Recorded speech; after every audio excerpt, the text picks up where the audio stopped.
Halo semuanya, perkenalkan kami dari kelompok 13 mata kuliah manajemen kinerja yang beranggotakan saya Putri Sitiawaya dan rekan saya Dian Ridal Ading akan menjelaskan sedikit mengenai materi budaya kerja dan risiko. Di sini ada definisi dari budaya kerja. Nah, budaya kerja adalah suatu falsafah yang didasari oleh pandangan hidup sebagai nilai-nilai yang menjadi sifat, kebiasaan, dan kekuatan pendorong budaya dalam kehidupan suatu kelompok masyarakat atau organisasi, kemudian tercermin dari sikap menjadi perilaku, kepercayaan, cita-cita, pendapat, dan tindakan yang terwujud sebagai kerja atau bekerja. Selanjutnya ada perbedaan antara budaya organisasi, budaya kerja, dan etos kerja. Nah, budaya organisasi sendiri merupakan keyakinan atau sikap dan nilai-nilai yang dimiliki oleh organisasi, di mana nilai-nilai tersebut haruslah diinternalisasikan kepada individu di dalam organisasi tersebut. Kalau budaya kerja merupakan apa saja realisasi yang sudah terjadi di organisasi itu sendiri, apakah realisasi tersebut tercapai atau tidak.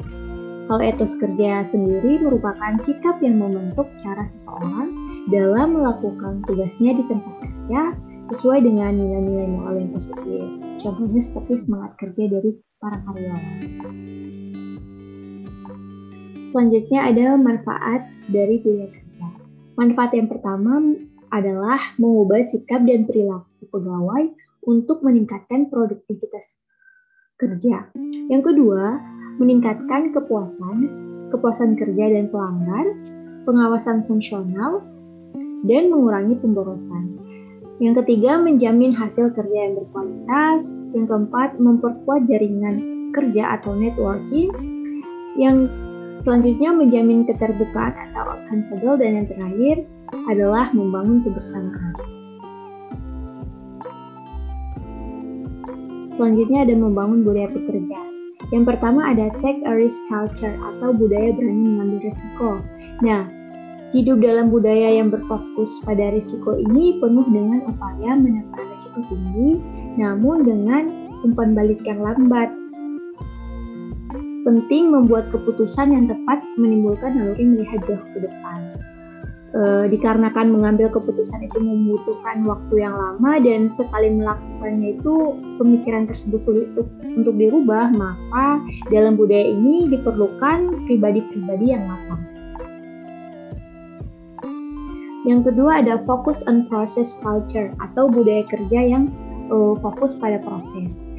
Individu yang dihargai dalam budaya ini adalah yang mencoba untuk melindungi integritas sistem lebih dari kepentingan pribadinya. Nah, di lingkungan budaya ini sangat kondusif bagi orang-orang yang aktif dan erat dengan pencapaian target tertentu. Yang terakhir ada hard worker culture atau budaya kerja keras. Nah, budaya kerja keras ini termasuk budaya yang sulit, penuh dengan aktivitas yang energik. Dan lingkungan budaya ini sangat kondusif bagi orang-orang yang aktif dan erat dengan pencapaian target tertentu. Selanjutnya ada jenis-jenis budaya kerja. Menurut TIKA tahun 2008 terdapat beberapa jenis budaya kerja, yaitu sebagai berikut. Yang pertama ada budaya rasional. Pada jenis budaya kerja ini, proses informasi individual dapat diasumsikan sebagai sarana tujuan kerja yang ditunjukkan seperti efisiensi, produktivitas, serta keuntungan. Yang kedua ada budaya ideologis. Nah, pada jenis budaya kerja ini, proses informasi intuitif dapat diasumsikan sebagai tujuan revitalisasi atau dukungan dari luar, perolehan sumber daya, dan pertumbuhan. Yang ketiga ada budaya konsensus. Di dalam budaya ini, proses informasi kolektif dapat diasumsikan sebagai sarana tujuan kohesi seperti iklim, moral, dan kerjasama kelompok. Dan yang terakhir ada budaya hierarki. Pada budaya hierarki ini, pemrosesan informasi formal seperti komputerisasi, dokumentasi, dan evaluasi diasumsikan sebagai sarana tujuan berkesinambungan. Nah, untuk menginternalisasikan budaya kerja ini kepada individu terdapat dua cara. Yang pertama, pada saat rekrutmen itu kan ada tahapan yang namanya orientasi. Nah, pada saat orientasi inilah individu tersebut akan diperkenalkan dengan budaya kerja dari suatu organisasi atau perusahaan tersebut. Yang selanjutnya bisa juga memberikan reward atau punishment untuk menstimulis semangat kerja untuk mencapai tujuan kinerja performance dari perusahaan tersebut. Jadi pemberian reward dan punishment ini merupakan cara untuk membangkitkan motivasi dan semangat kerja dari karyawan. Nah, untuk selanjutnya akan dijelaskan oleh rekan saya.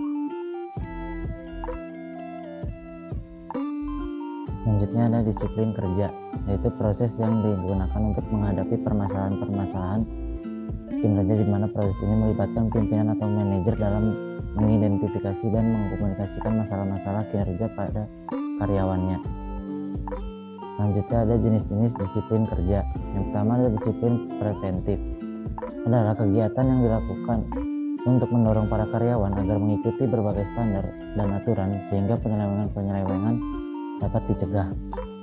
Yang kedua adalah disiplin korektif atau kegiatan yang diambil untuk menangani pelanggaran terhadap aturan-aturan dan mencoba untuk menghindari pelanggaran-pelanggaran lebih lanjut.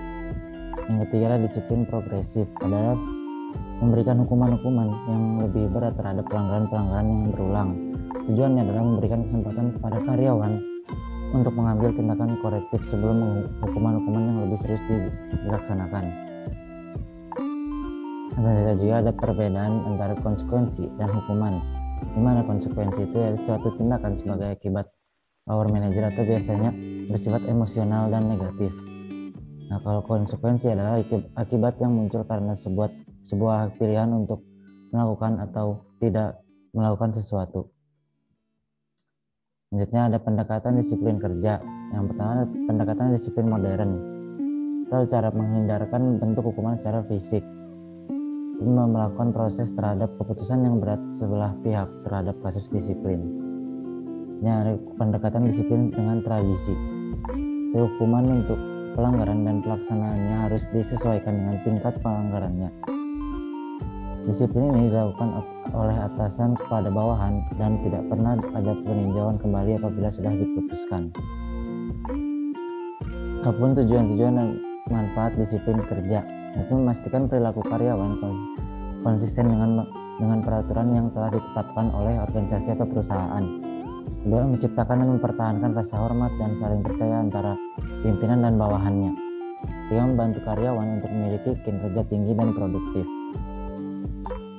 Langkah-langkah pendisiplinan, yaitu mengidentifikasi dan evaluasi problem kinerja melalui komunikasi harian, observasi, peninjauan hasil penelitian kinerja, mencari gap spesifik.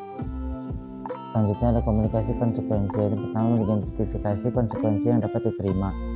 Yang kedua, mengkomunikasikan konsekuensi. Yang ketiga, menerapkan konsekuensi. Dan terakhir, mengevaluasi hasilnya. Selanjutnya adalah konsekuensi unilateral. Bersama karyawan mencari penyebab problem kinerja. Selanjutnya, memberikan bimbingan, pelatihan, dan dukungan untuk meningkatkan kinerja karyawan. Yang ketiga, memberikan konsekuensi ringan untuk menunjukkan keseriusan dalam meningkatkan kinerja karyawan. Yang keempat, menerapkan kembali tahapan komunikasi konsekuensi. Kelima, menerapkan konsekuensi yang lebih berat, yaitu atau unilateral. Sekian, terima kasih dari kelompok 13. Mohon maaf bila ada kesalahan. Wassalamualaikum warahmatullahi wabarakatuh.